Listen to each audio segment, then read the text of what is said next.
Али жақында Прибалтиканың бизнесмендері онлайн телефондан алады екенсің, қарыз алады екенсің, тез эле берет экен.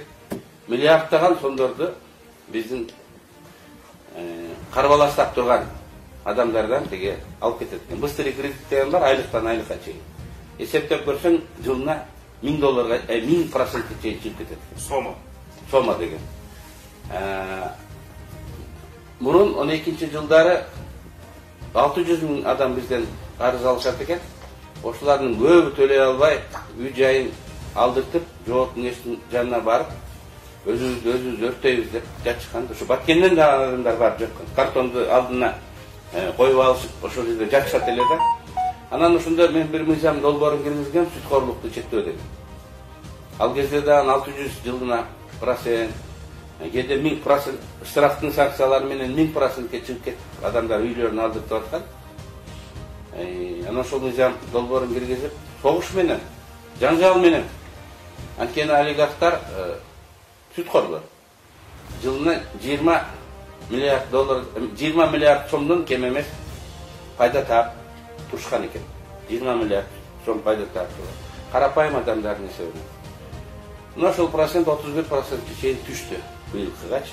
Мен ошону 40 менен чектегем, акырын-акырындап түшөт деп, мына 31%ке түштү.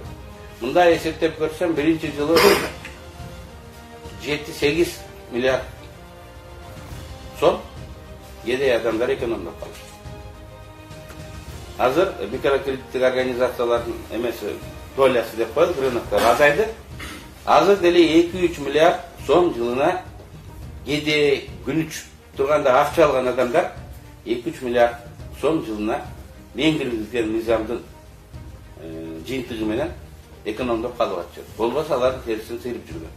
Бирок бул мыйзам бардык учурда эле аткарылбай атат. Тигилже бул учурун мыйзамда көргөзүлгөн жок деген шылтоо менен биздин надзордун органдары карабай коюп атат. Ошондой учурду али иликтеп таап чыгып, сома дегенди көргөздү. Азыр карасаңыз, бирок сомодон башкалар дагы көп. Акчаматты да иликтеп чыкты. Мен депутат болуп жүрүп, мыйзам алып, миллиардтаган сом жылына карапайым адамдарга эконом кылдым дейм. Али депутат болбой туруп эле миңдеген адамдарга ушул мыйзамсыз салынган карызыңарды бербегиле, процентин төлөбөгүлө деп. Анда ошого окшоп элдин канын сурап турган адамдарды токтотуп атат. Депутат боло элек деле. Мыйзамдын кээ бир жерлерин дагы тактап, дагы өзгөртүш керек экен деп айтып жатат. Көрдүңүздөрбү? Отчет катары дагы бүгүнкү күнү мен айтып коюшум керек, болбосо көбү билбейт, булар эмне кылды, эмне үчүн мурун кайда жүрдү эле деп айта беришет да.